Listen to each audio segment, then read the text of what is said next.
the Ascends at Boston Avenue podcast. My name is Philip Boone, and I use he, him, his pronouns. And I'm Caitlin Drake. I use female pronouns, she, her, hers. Before we begin, I'd like to state that the views represented in this podcast are those of the individuals in this conversation and not the official position of Boston Avenue United Methodist Church. We are recording this podcast remotely from our individual workspaces during the COVID-19 pandemic as we practice physical distancing as a church community. This episode is part one of a three-part series around New Year's resolutions as we look at ways to care for our minds, bodies, and spirits in 2021. Today's guest is Linda Alegria, who is going to help us explore the mind part of our series. Linda is a licensed clinical social worker who has been practicing for over 40 years. Good afternoon, Linda. Good afternoon, and I'm very happy to be with you on this bright, sunny December day. So, Linda, we're in the season of New Year's resolutions, and I know, speaking for myself, 2020 was such a roller coaster that I do not even remember what my resolutions were or if I even made any at this point. And so I think particularly because this past year has been so challenging, I think folks are going to be making resolutions around their mental health and their mental well-being. Do you think there are benefits, though, overall to making New Year's resolutions? Well, I think there can be, and I actually like to use the word intention. It just somehow sits with me a little better. But I think anytime we can think about what is the life we really want to create and live is always a very positive thing for any of us to do. So, every year in the new year, usually during the first week or two of the new year, I set time aside sometimes to go be by myself. I've gone to Osage Forest of Peace before on New Year's and stayed for a few days and write about and think about what do I want to create in this new year? What do I want to manifest? And so I do think it's helpful to take stock and to look at the past year, what went well, what didn't go well, and think about in the new year ahead, what do I intend to manifest? Are there some common pitfalls or concerns you have from a mental well-being perspective around New Year's resolutions or intentions? Well, I think the biggest pitfall is that people may make resolutions, and then if they don't do it, and we know there's a pretty big tendency for people not to complete their resolutions, that the pitfall in that is people feeling guilty or ashamed or less than because they didn't keep the resolution. They didn't lose the weight. They didn't get to the gym as often as they planned, whatever it is. So I think from my work with people, there's always a need for all of us to learn how to be kind to ourselves, to tend and befriend, if you will, to have self-compassion. So if people use resolutions as another way to beat themselves over the head and to feel less than, that's a pitfall. So let's say I know that I want to do better in terms of my mental well-being next year, but that's about as far as I've gotten. What would you recommend as kind of some first steps or some next steps for somebody in that kind of position? Well, first of all, we all have a spiritual GPS that we can count on. There is a deep, eternal wisdom in our very soul that if we will go there and hang out there, spend some time there, be quiet and listen, we will receive guidance on what to do. So if I am wanting to know what I should do to improve my own mental health, strengthen my mental health, my physical health, my spiritual health, I'm going to go to that place to help me discern that. So I think that's important for everyone, because if you just base your thoughts or resolutions on what culture says, you may find yourself in a pretty empty place, because our culture says you need to have more, you need to produce more, you need to do more, you need to be younger, thinner, smarter, own this product, and it will transform your life.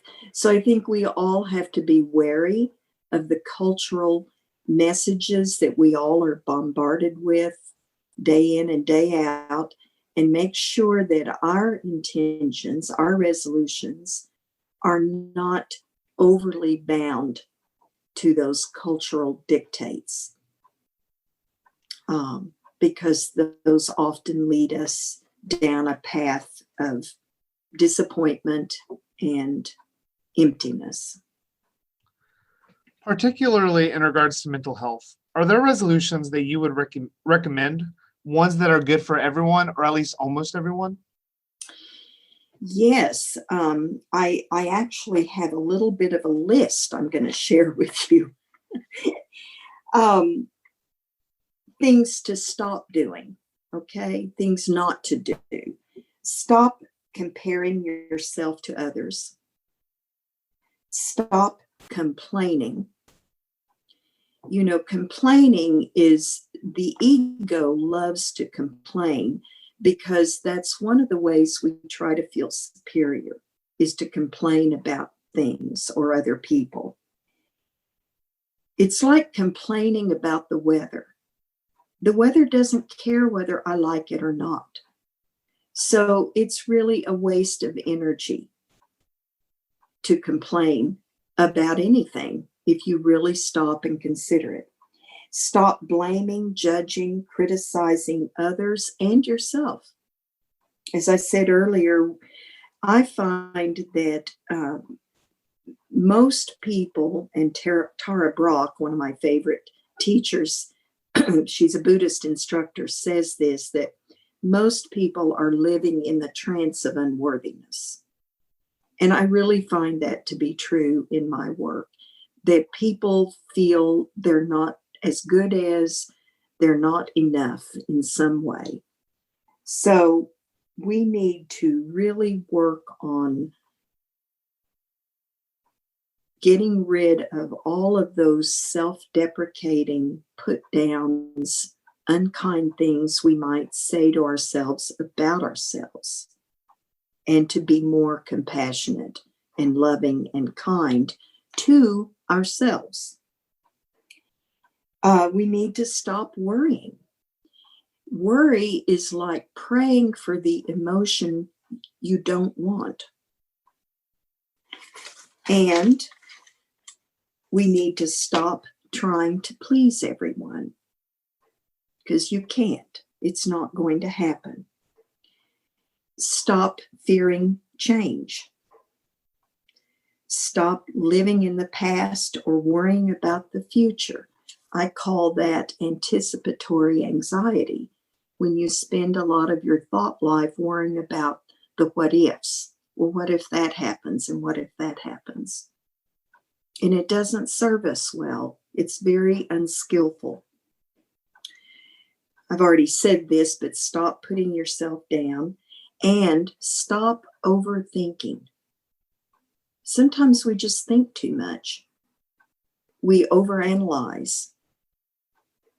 And probably one of the most important practices that any of us could develop that would help us with all of this is mindfulness. Just more and more being present in the moment. Because when you're present in this moment, then you're able to break the continuity of your story of past, present, and future. And when you do that, intelligence arises and also love. That's actually a quote from Eckhart Tolle, one of my favorite writers and speakers. I love those, Linda. I might have to get a written copy of your list to share when we share this podcast, and also just for me. I will be glad to do that. I will make the list and send it to you. That would be wonderful. I think those are some really great intentions that all of us could look at setting. There are also, I think, a lot of common resolutions that maybe enable us to not be kind to ourselves, or, that run counter to some of those that you suggested. Are there some resolutions that you've encountered that maybe we should avoid setting, that might be more likely to cause us some mental distress and harm rather than improving our well-being?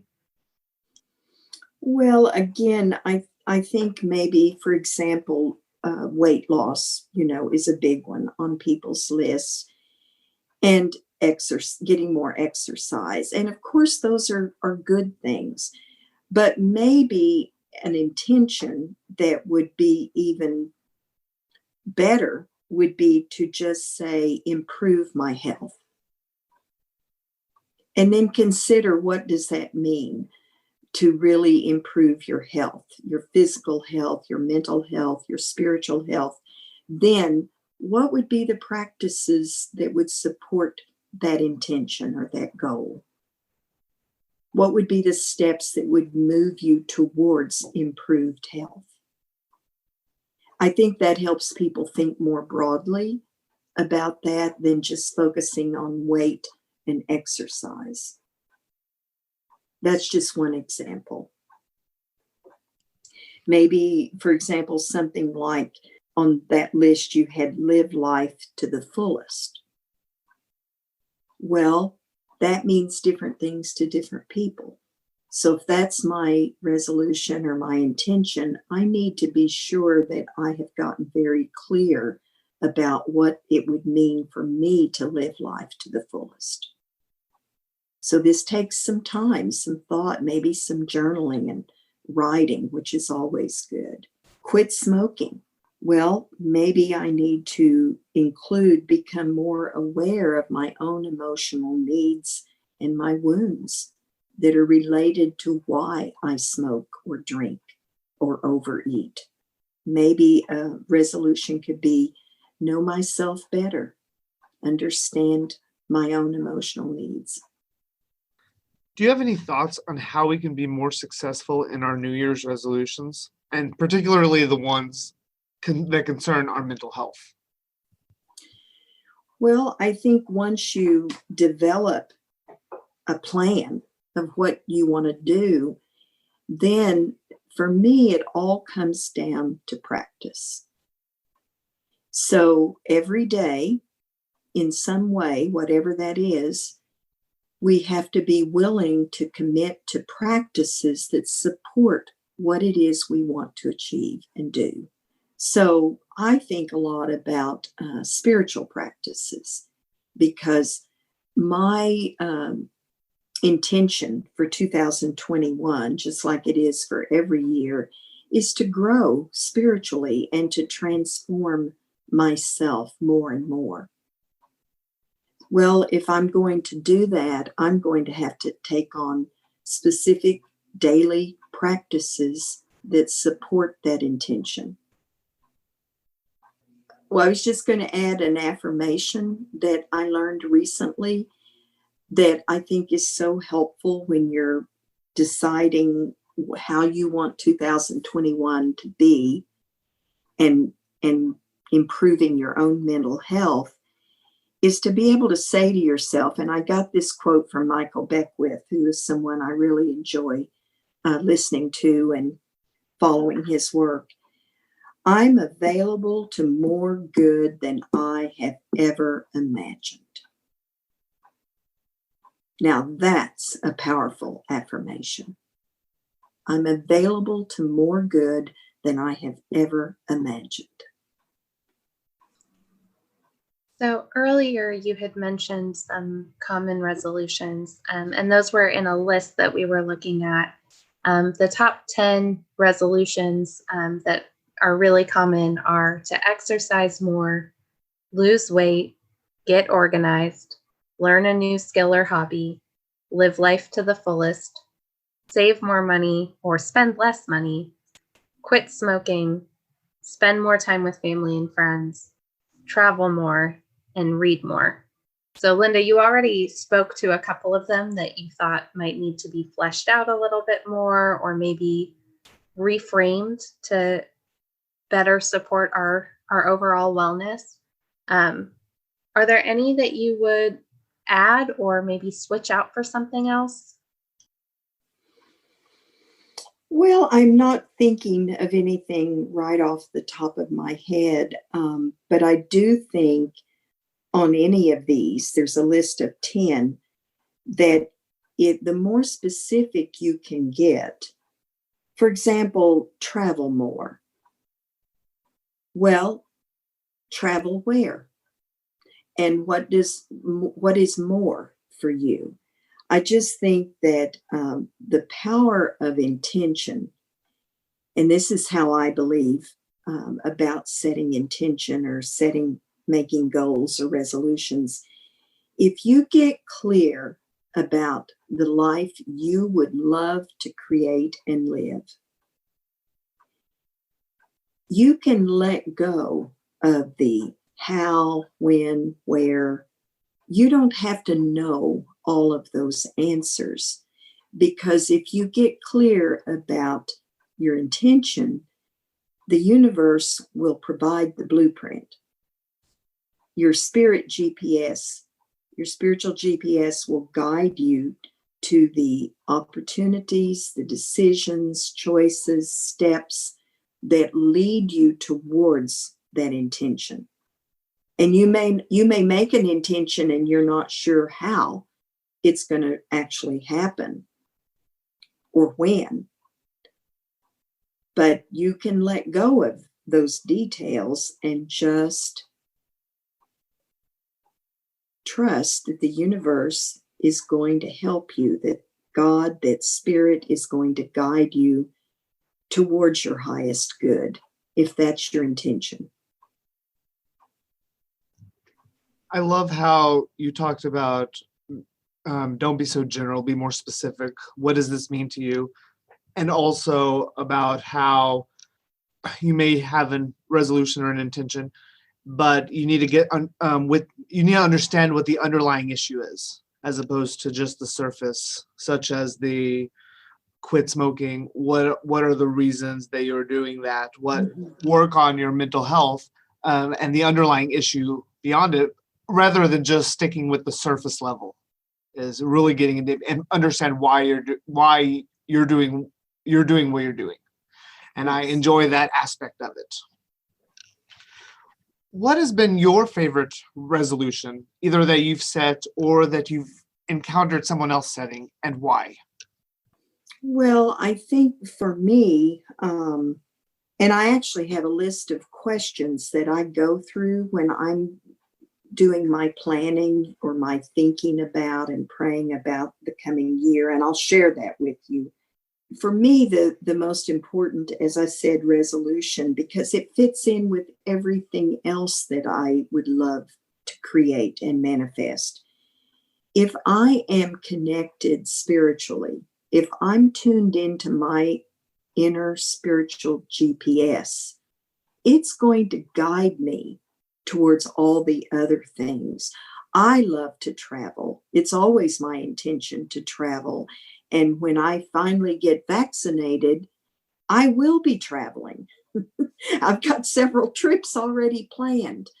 It helps to know that whatever I desire, if I want to have a closer relationship with my family, if I want to create more art, because I'm an artist and I'm always wanting to make more art, if I am connected with my soul, it's going to help me figure out how to get that done. So that's one thing I would say. And then if you like, I'm just going to share with you a couple of questions that I consider when I'm making my intentions for the new year. I will, first of all, I'll look at what went well this year and what did not go well this past year. So I do sort of an evaluation of the previous year. And then I have a question, what is completing in my life? There may be things that are coming to a close. There may be things that are ending. There may be things that I need to say no to in order to say yes to something else. So I consider that. What is shifting? What is nudging me? What next steps are drawing me? Usually I'm able to identify what I'm being drawn to at this particular time. And what and where does my inner wisdom keeper draw me toward? So what is my heart? What is my soul? What is my spiritual GPS telling me to move toward or to move away from? Again, this is kind of the sacred yes and the sacred no in life. Because if I say yes to something, I'm probably going to have to say no to something else. So I'm really going to want to discern what those yeses and nos might be in the new year.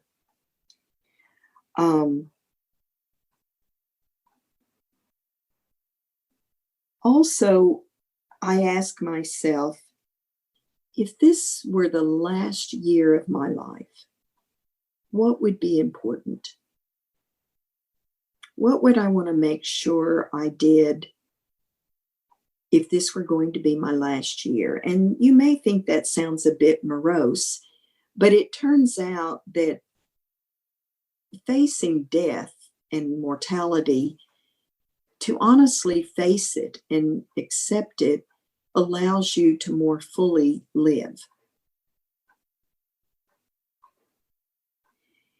And then I will always finish with that question of, well, what would you love to create, do, experience, have in 2021?